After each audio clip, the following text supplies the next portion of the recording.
Glad to have you back. It's the Business Daily right here on Trust Television. Now, agricultural cooperatives develop the sector by providing farmers, especially smallholders, with access to financing, essential input, and wider market, which they often cannot access individually.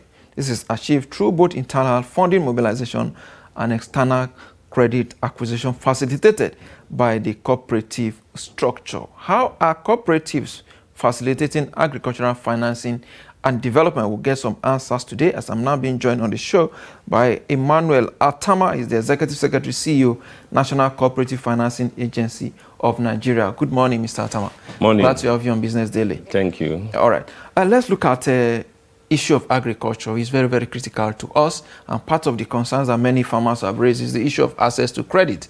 But they have an option, cooperatives. How do you think cooperatives can finance this very critical sector?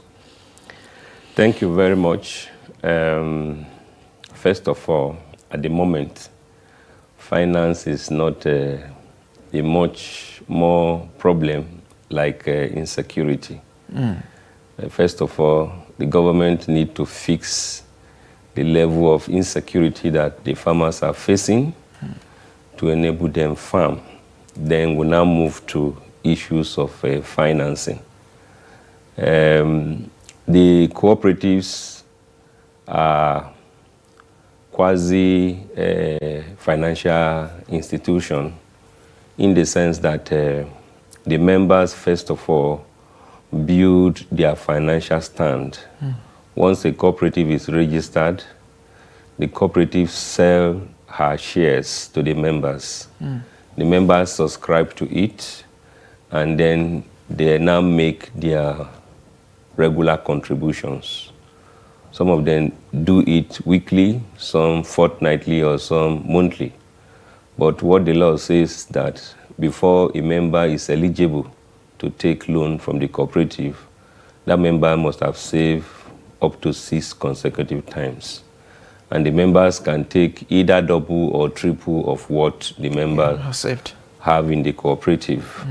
So that is how the cooperative internally on its own assists in providing financing for their members. But they don't just stop at that. Some may not be providing finance. Some may be in the local balance. You farm for me today, I farm for you tomorrow. So some, it has to do with issues of either technical support or mechanical support that will make the farm come to stay. So that is how cooperatives on their own do that. But a situation whereby their financial resources is not enough to meet their members' needs, that is when they look out for support. And, external support. Yes. All right, there's an issue that you raise when we talk about issue of finance. You say insecurity is indeed the number one issue that needs to be tackled. I agree with you. But let's see, how is it affecting? I know you are you engage more with rural cooperatives as well. Yes. How is the insecurity affecting your operations? Because given the fact that many communities have been displaced, many farmers have lost their farms, many of them are in IDP camps and things like that. Do you go to meet them at the IDP camps? How is the mode of your operations? Now we are even advocating that those IDP camps should be turned to farming environment. Considering what is obtainable in other climes. In places like Israel, people live on their farm. But in Nigeria, the smallholder farmer goes to the farm and come back on a daily basis. And for you to be successful, you have to live on your farm. So what we are suggesting is that, considering the fact that those in the IDP camps are people that are traditionally, they are farmers. So when you situate them around an area, let the government give them necessary security support, that what happened to them from where they are coming from do not happen to them where they are now. So what the next thing to do is to make sure that that place is properly formed into farming environment, and where they engage in farming activities, giving the necessary support So you now discover that the misfortune that has happened to them earlier now has turned into favor for them. We also believe that if they are farming, government can also open up something like a school within that environment where their children will be going to school. They are also involved in farming, and it may even be integrated farming system. And then in the process, they can have a proper farm setting. And then by the time they make money, they want to go back to where they are coming from. They now have the resources to rebuild where they are coming from. So insecurity is a very big challenge because people cannot go to their farm. And even when they farm, at harvest, you discover that in some areas like Zamfara, they will tell you that the bandits will ask them to pay tax before they can access their farm. So you now discover that the farmers are scared, farming activities can no longer take place. And as a result of that, the food security target of the government cannot be achieved. So it's a big challenge.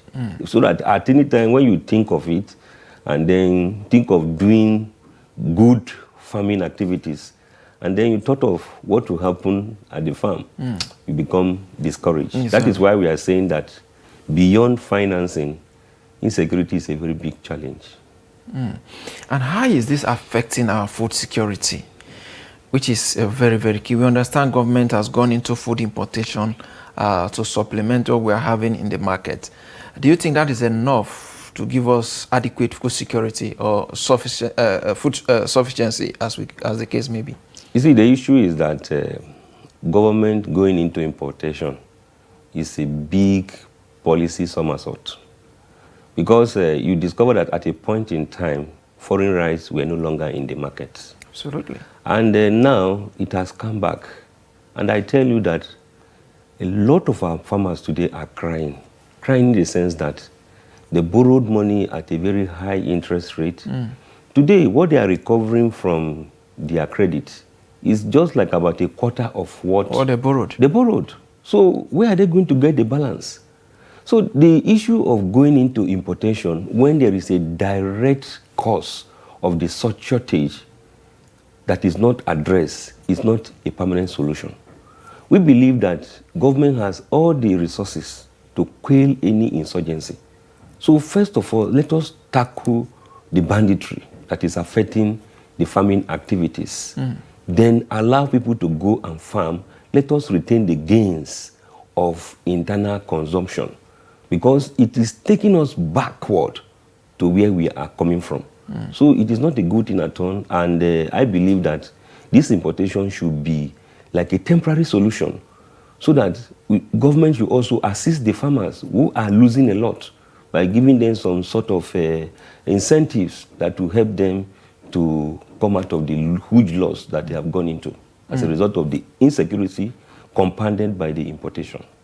Or do you think government is doing it in a way, I mean, just to cushion the effect of hardship on the people? Because at some point, prices of food in the market were so high that Nigerians could not afford, until government went to importation that the price started coming down. What do you think? Is government doing this in a way to win favors of Nigerians? You cannot rob Peter to pay Paul. You are trying to cushion the effect of prices in the market.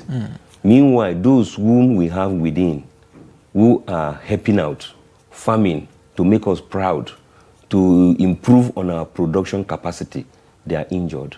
What if at the end, having imported and those who are within making effort decide also not to farm? What will happen? Then we'll go back to square one. So we believe that what government need to do is to make sure that there is a proper policy review, the implication on the farmers. Because you see, what happened in Nigeria is that it's just because a lot of people are docile, they don't take actions. If not, this is a very big problem. Because people were lured into farming by government policies, and the same policy came back and dislodged them. The same people. So it's not a good thing at all. In some advanced climes, some people may decide to take action, and legal action, and say, no, this policy has injured us and we need compensation. So what we are trying to say in essence is that the managers of government policies should make sure that for each action that is taken, it is well calculated in a way that it will benefit all and sundry. Indeed. Or do you think that because a couple of months ago, I think during cultivation for the, this is this second cultivation now, as we call it, some farmers across Nigeria, in Jos, in Katsina, and of course Kano, many of them made up their mind to move away from the grain farming and go into what we call cash crop farming.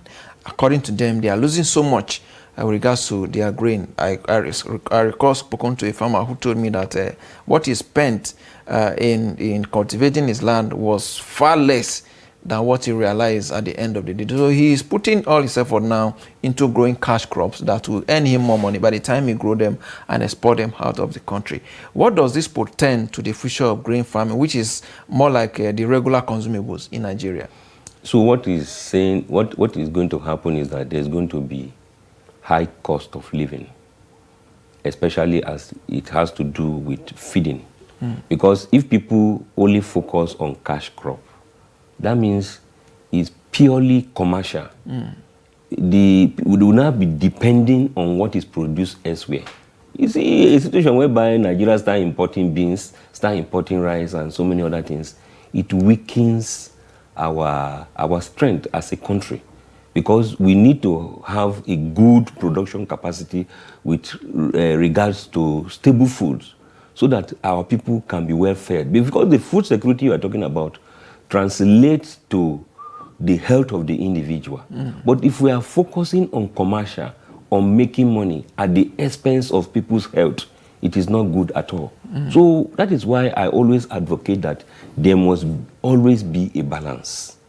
You know, one of the things we don't look at is that the common men and women, the smallholder farmers, a lot of them depend on what they produce at their farm.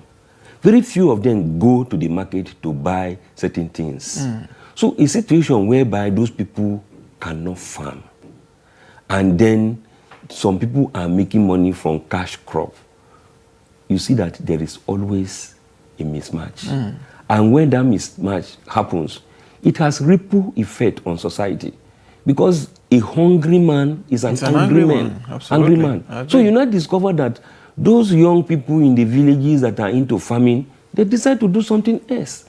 And that something else that they do will have many of them may even be recruited by bandits. Yes, because you see that in some parts of the country today, the bandits, they have locals within them that show them the way.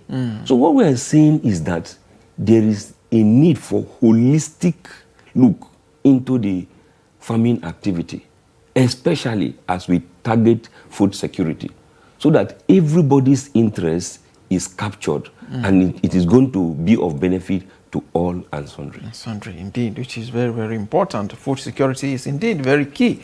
Let's still focus on issue around cooperative and look at the policies and regulation. What sort of regulation do you think should be adopted, especially when you are engaging farmers with regards to issues of credit facility?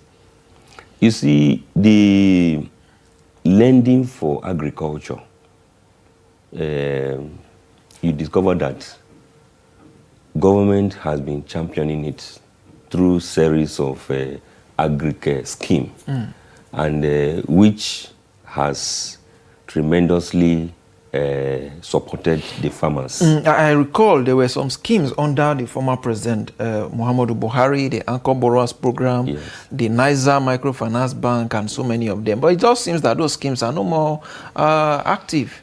Yes, because it was abused. It will be very surprising that you see that some members of the political class use their position to make sure that they also access this facility. And you discover that this facility is not applied for the purpose intended. So when you look into the books, you discover that there is serious abuse. Those who are taking the loan are just political farmers, you know, and then at the point of paying back, it becomes an issue. I recall one of our meetings recently with the the World Bank with respect to an upcoming loan facility for Nigeria on agriculture. World Bank seriously frown at the activities of the anchor borrower, although it's very, very good because it brings smallholder farmers together, give them the opportunity to farm in a cluster, give them ready buyer and everything, but it was abused. And one thing I discovered in Nigeria is that good policies that are abused, government don't think of saying, how do we resuscitate it? How do we make it more effective and free of these abuses? Well, rather, you see it being thrown away. That's, if you mention anchor borrower, they say, no, we don't want it because of the abuses. Does that mean that we don't have corrective mechanism that we correct any ills around it? To take out the corruption in it. I recall during the 2023 campaign, the issue of a subsidy was part of what all the candidates spoke about at the time. And part of what some of them say is to take out the corruption in the subsidy. Is there no way we can take out the corruption in allocating these credit facilities to farmers? That is what I was saying. That there is need for us to identify the corrupt practices around it, use technology to quell that abuse by making sure that those who apply for this facility are actual farmers, and to make sure that they get their disbursement, and then also to make sure that you use the anchors, because the anchors mostly are big-time companies who have the resources to offtake those produce. So the anchors should insist that those persons that those loans are disbursed to, they are actual farmers, because they are going to be the one that will offtake it. You know, so I believe that it is not a thing of throwing away the baby with the bath water, but we should look into it and see how, because through that scheme, we recorded a lot of success, particularly with respect to the issue of rice. The rice production, yes. I know how much I we'll recall be able to save. the Lake Rice, that is Lagos and KB partnership, that produced Lake Rice at the time. And we were unable to build on that progress. And again, another thing again is to take out the hands of government from some of the activities to make it purely business. You know, because a situation whereby government will be required to provide guarantee, you discover that state may provide guarantee through their monthly allocation. What the lending institution is looking at is that, is the money being paid back? Yes, but is the purpose achieved? No.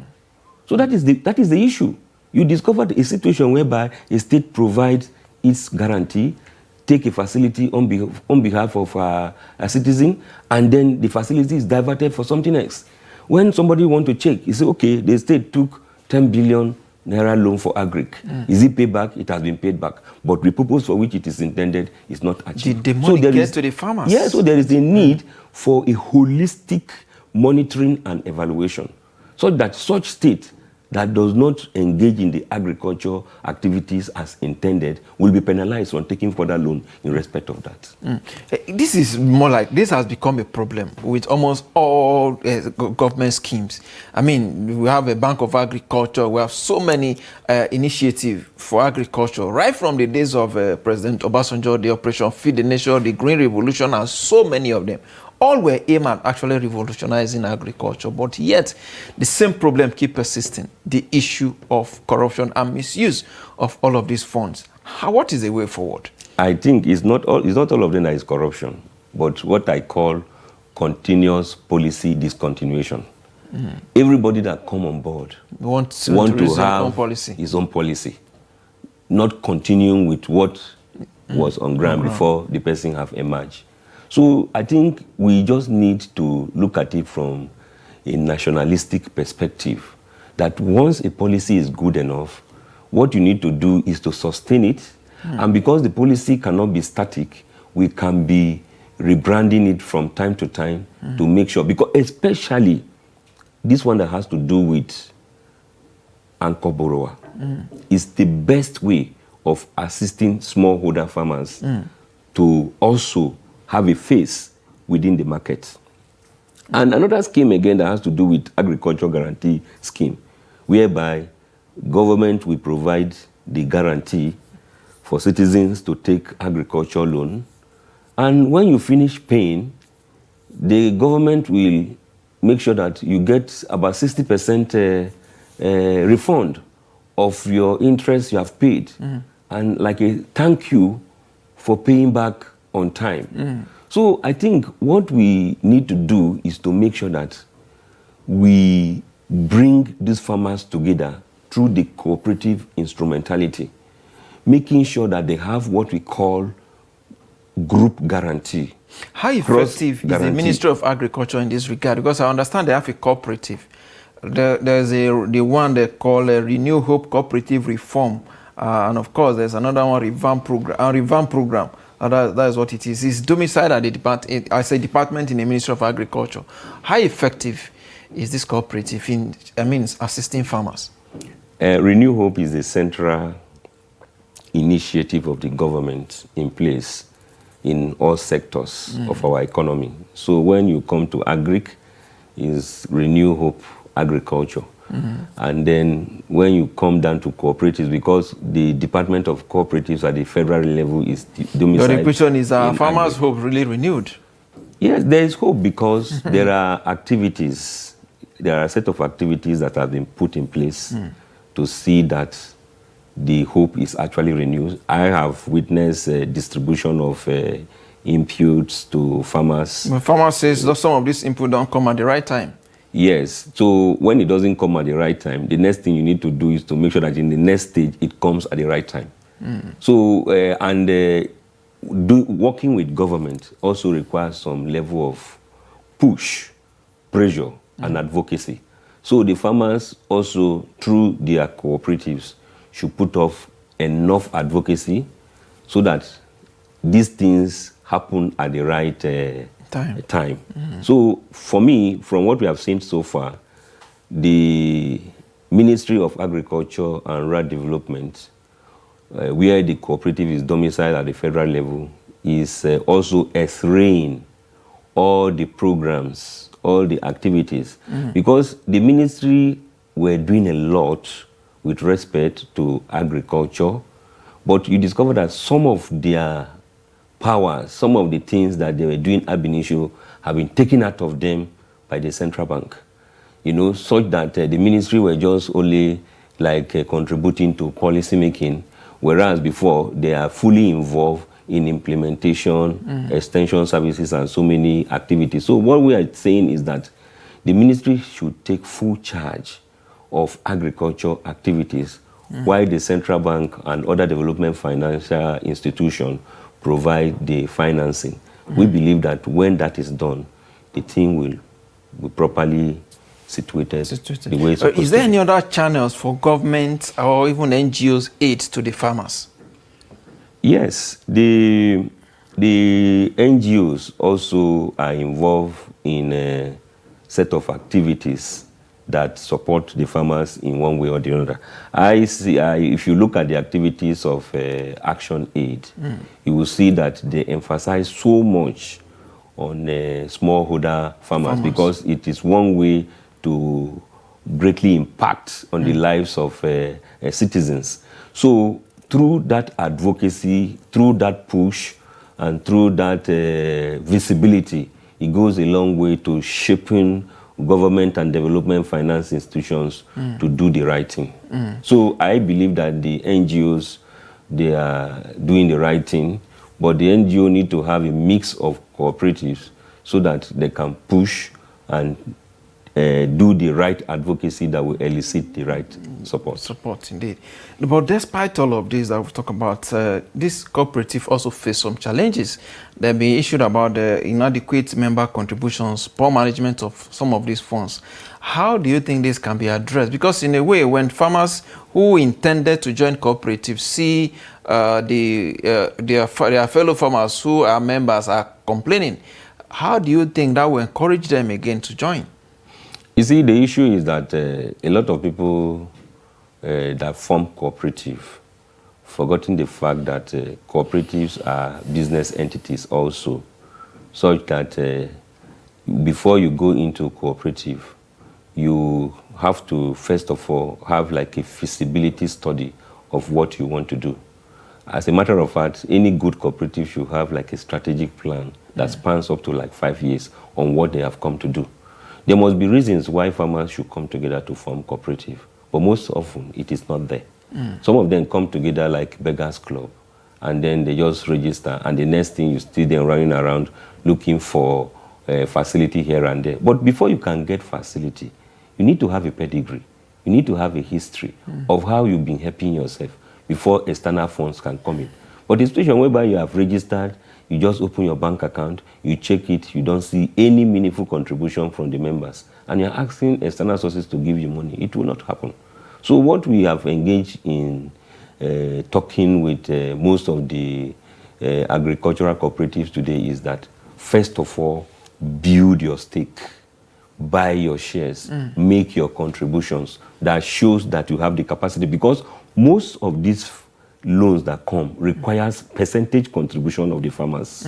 So that by the time they ask you to bring your percentage from what you have saved in your cooperative, it will provide the required percentage that will make the lending institution to give you what is required. So the issue is not that they are not getting the support as it should, but most of them are not properly situated to offtake this, and we have taken action to correct this anomaly. What about the issue of effective leadership? You say some head of cooperatives are also part of the problem. Many of them, deploy, favoritism in a way when issuing now some of these credit facilities. They are not neutral in most cases. I've heard complaints like that. You cannot erode such complaint from a human community. The issue is that we have emphasized on good governance, and then we have also brought up a checklist, because this facility you see required checklist. And then in terms of leadership, the good governance have addressed the issue of leadership. Then our sensitization activities also have informed the members that they are all stakeholders, of equal rights. So you don't allow the leadership to abuse whatever process to your own disadvantage. Then in terms of disbursement, we have also addressed that to make sure that it is first come, first serve. And then the external loans they get also require that you must bring out the list of those who are taking this facility, their bank account, their BVN, and everything required, so that the funds are disbursed directly to the individual off-taker's account. It's for easy monitoring and accountability. Yes. Thank you so much, Emmanuel Atama, Executive Secretary, CEO, National Cooperative Financing Agency of Nigeria. We appreciate your contributions. Thank you business very much. We appreciate it. Thank you. All right. With that is a wrap on this show today. We'll be back here again on Monday. I am Yusuf Akogu.